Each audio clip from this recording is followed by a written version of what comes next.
Hi friends, మీకు ఈ video నచ్చితే లైక్ చేయండి, సబ్స్క్రైబ్ చేయండి. మరి దగ్గరికి వచ్చి నేను చెప్పిన పని ఏం చేశావు అని అడుగుతూ ఉంటుంది. ఆ మాటలు వినగానే అక్కడున్న క్రిష్ అయితే చెప్పిన పని జరిగింది కాబట్టే మంచం మీద పూలు చల్లాను అని చెప్పేసి చాలా సిగ్గుపడుతూ అక్కడున్న సత్యని చూస్తూ ఉంటాడు. ఇంతలో అక్కడున్న సత్య అయితే చెప్పు నేను ఎప్పుడు పుట్టానో చెప్పు అయితే అని చెప్పేసి అంటూ ఉంటుంది. ఆ మాటలు వినగానే అక్కడున్న క్రిష్ అయితే 1999లో పుట్టావు అని చెప్పేసి అంటూ ఉంటాడు.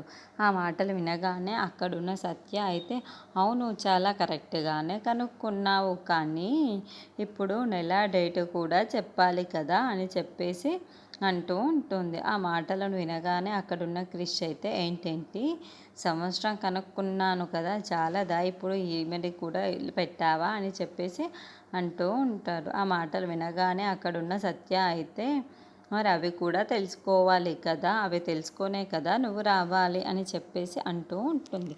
ఆ మాటలు వినగానే అక్కడున్న క్రిష్ అయితే ఏం మాట్లాడాలో తెలియక అలా సత్య వైపుకు చూస్తూ ఉండిపోతాడు.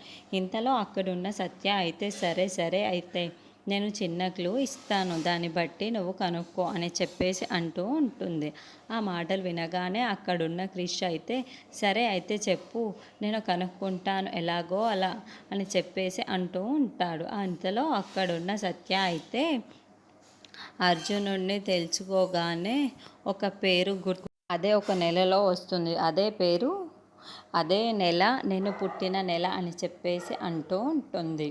ఆ మాటలకి అక్కడున్న క్రిష్ అయితే ఏంటేంటి అని చెప్పేసి అంటూ ఉంటాడు. ఇంతలో అక్కడున్న సత్య అయితే అవును, అర్జునుడి పేరు తెలుసుకోదలుచుకోగానే ఒక నెల అయితే మనకి దాటొస్తుంది, అందులోనే నేను ఆ నెలలోనే పుట్టాను నేను అని చెప్పేసి అంటూ ఉంటుంది. ఆ మాటలకి అక్కడున్న క్రిష్ మాత్రం నువ్వేదేదో చెబుతున్నావు, నాకేమీ అర్థం కావటం లేదే అని చెప్పేసి బుర్రగొక్కుంటూ ఉంటాడు.